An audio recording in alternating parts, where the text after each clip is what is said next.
जनता का sit down, कुछ सिंहासन पर आके बैठा। अब जनता एक दूसरे को कोणी मार रहा, एक दूसरे की तरफ देख देख के हंसे। ओए हंसी किस बात की आ रही, क्यों हंस रहे हो? अब यार राजा के सामने कौन कहे राजा को तू नागा है? तो जनता फिर ये नीचे, तू 500 रुपए एक्स्ट्रा देगा रफीस के, टेबल तोड़ दी सारी।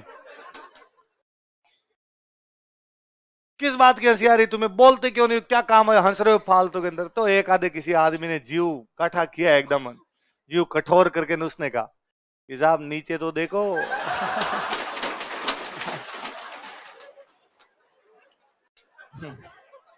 मोहम्मद सा रंगीला ने देखा। अब यार आदमी जो पता चल जाए कि मैं नागा हूं तो बेइज्जती तो फील होती है, ऑब्वियस सी बात है।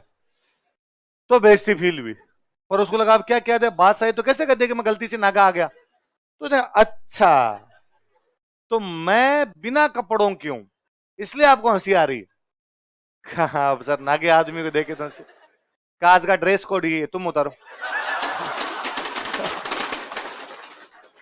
उसने जीती जनता बैठी थी, उनके कपड़े उतरवाए, सारे के सारे नागे हो गए बैठे। और वो इतना बेलखना था कि उसने अब बाद में वो इस मामले में फिर आगे बढ़ गया कि अब पूरी दुनिया को बताया जाए मैं नागा हूं। तो उसने पेंटर बुलाकर मेरी फोटो बना, नागे की फोटो बनवाई और दिल्ली के हर घर में लगानी कंपलसरी थी। तो मुझे लगता है कि यार रणवीर सिंह ने तो बापड़े ने कुछ ही नहीं किया, एकदम न्यूड फोटो शूट तो भाई करवा रहा था, उस टाइम मोहम्मद शाह रंगीला करवा रहा था। इसलिए मैं अंग्रेजों का डाई हार्ड फैन हूं कि गोरे आए और ऐसे बेलखने मुगल बादशाहों से मुक्ति दिलाई। यदि गोरे ना आए होते तो आज ही मोहम्मद शाह रंगीला का कोई 10वां वंशज दिल्ली की गद्दी पे बैठा होता और उधर से ऑर्डर जारी करता कि साहब मंगलवार के दिन सारे नागे जाओगे और तुम सारे कोचिंग में जिंदाबाद आते। फिर मुझे लगता है कई बार कि यार कोचिंग भी कैसे होती, फिर तो एजुकेशन भी नहीं आती, एजुकेशन नहीं आती तो कोचिंग भी नहीं होती, वो तो फिर राजा महाराजा पड़े रहते। तो दिन को स्टूडेंट में यूं बोल रहा है, स्टूडेंट का अरे सर फिर आप तो पक्का राजा होते। अरे मैं क्या राजा होते रे, कहीं फौजी होते। हमारे बीकानेर में जूनागढ़ का किला, उसके आगे भाला लेके खड़ा रहता मैं, तुम अपने अपने किलों के आगे भाले लेके खड़े रहते। और राजा का भी आदेश होता कि आक्रमण करते देश के काम आ जाते, पीछे कोई होती तो सती हो जाती, इतना ही होता और तो क्या होता। इसलिए अंग्रेजों का लाख लाख धन्यवाद दिया करो, इन बेलखनों से मुक्ति दिलाई। वरना मोहम्मद शाह रंगीला जैसे कई आए थे, मतलब मोहम्मद शाह रंगीला को साफ साफ पता चल गया था अटैक होने वाला है, तो भी उस बंदे से कुछ नहीं हुआ। उसने कहा हनूज दिल्ली दूरस्थ, अभी दिल्ली दूर है, क्या कर लेगा नादिर शाह। नादिर शाह अफगानिस्तान से, ईरान से चलता है, अफगानिस्तान घुसता है, पाकिस्तान घुसता है, अपना पंजाब आता है, हरियाणा में जब घुसता है तो किसी ने कहा कि मूर्ख अब दिल्ली आ गए। तो ये मोहम्मद शाह रंगीला सेना लेके गया करनाल। कहां पर गया?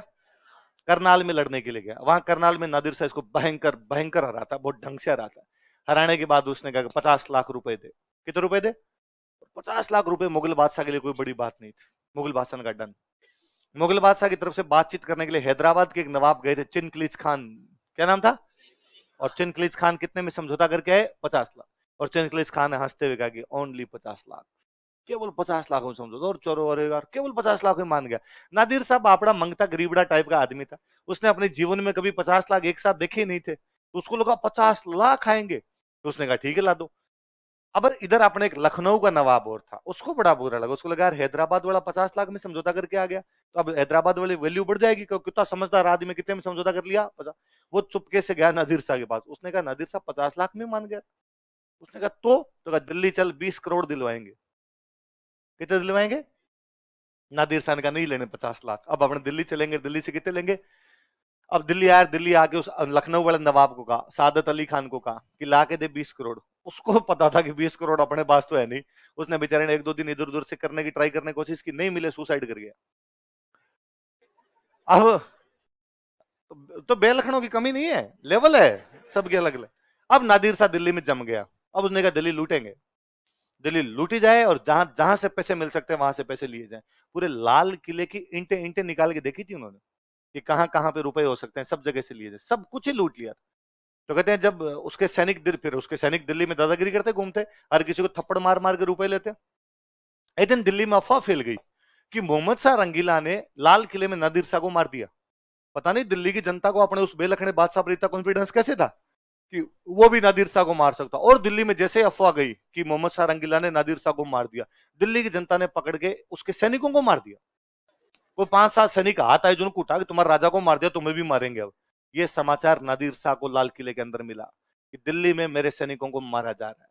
वो जामा मस्जिद है लाल किले में, जामा मस्जिद के ऊपर चढ़ा, ऊपर चढ़ के उसने अपनी तलवार म्यान से बाहर निकाली और कहा जब तक दिल्ली में कत्लेआम मचाया जाए, जब तक मैं तलवार म्यान के अंदर नहीं डाल दूं। पूरी दिल्ली काटी गई, महिलाएं बलात्कार करके फेंक दी गई, बच्चे मार दिए गए, बूढ़े लोग मार दिए गए, यंग या तो भाग गए या उन सबको भी मार दिया गया। जिसके घर से जितना धन मिला था नादिर साहब पूरा लूटता है।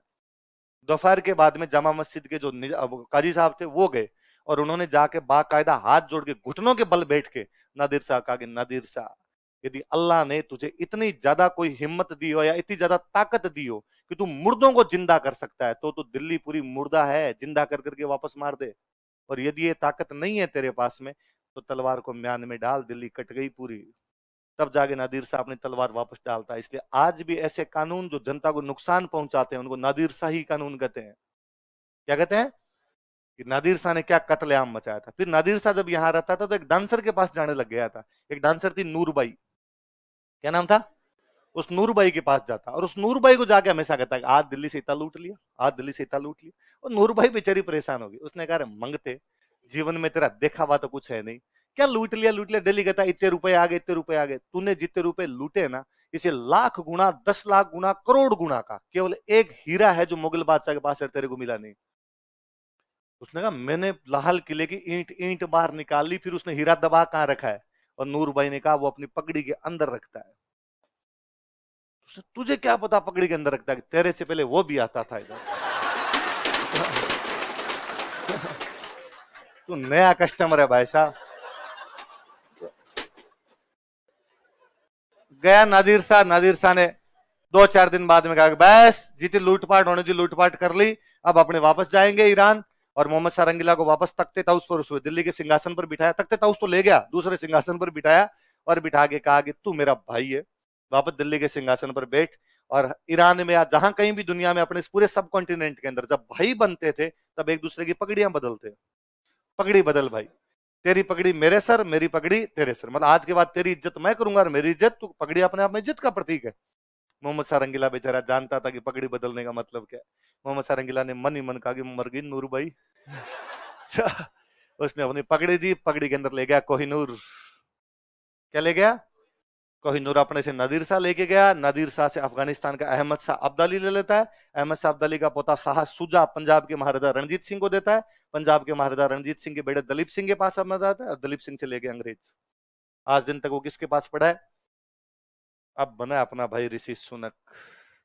क्या मिल सकता है वापस कोहिनूर, मिल सकता है, क्या पता चुपचाप भेज दे तो बात को दबा दो, आगे नहीं पता चलनी चाहिए।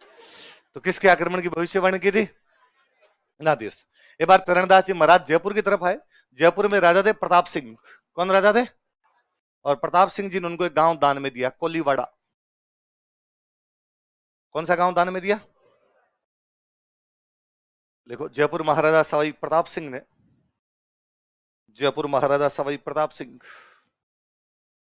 जयपुर महाराजा सवाई प्रताप सिंह ने,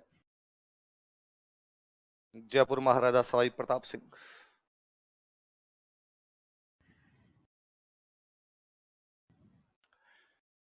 सवाई प्रताप सिंह ने इन्हें कोलीवाड़ा नामक गांव दान में दिया था। Donated him village named Koliwada, Jaipur में है ना। इन्हें कोलीवाड़ा नामक गांव दान में दिया था, donated him village named Koliwada. इन्हें कोलीवाड़ा नामक गांव दान में दिया।